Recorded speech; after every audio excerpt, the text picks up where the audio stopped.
സ്നേഹമുണ്ടെങ്കിൽ പരിസ്നേഹമുണ്ട്, പൂവിൽ പൂമ്പൊടി എന്ന പോലെ.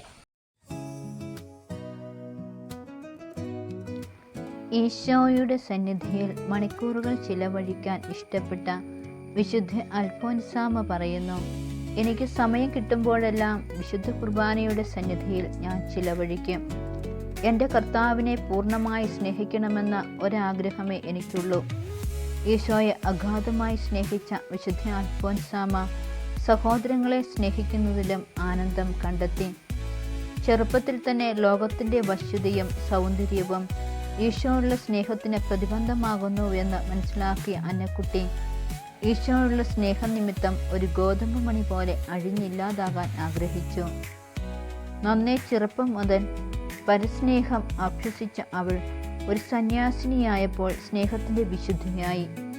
സഹസന്യാസിനിമാരോട് അൽഫോൻസാമയ്ക്കുണ്ടായിരുന്ന സ്നേഹം ഊഷ്മളവും ആഴമേറിയതുമായിരുന്നു.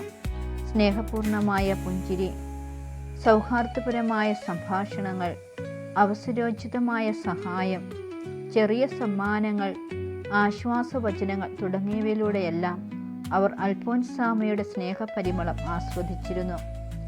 ആരുമറിയാതെ മറ്റുള്ളവർക്ക് സേവനം ചെയ്തു കൊടുക്കുന്നതിൽ അവൾ ഉത്സാഹം പ്രകടിപ്പിച്ചു പോന്നു.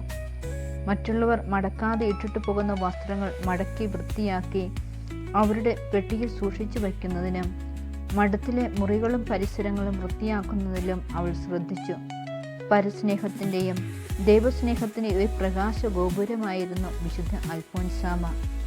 ഇന്നത്തെ ലോകത്ത് ദൈവത്തെ സ്നേഹിക്കാനും അപരനെ സ്നേഹിക്കാനും സമയമില്ലാതെ എല്ലാവരും തന്നിലേക്ക് തന്നെ ഒതുങ്ങുന്ന സാഹചര്യത്തിൽ വിശുദ്ധ അൽഫോൻസാമയുടെ ജീവിതം ഒരു വെല്ലുവിളിയാണ്.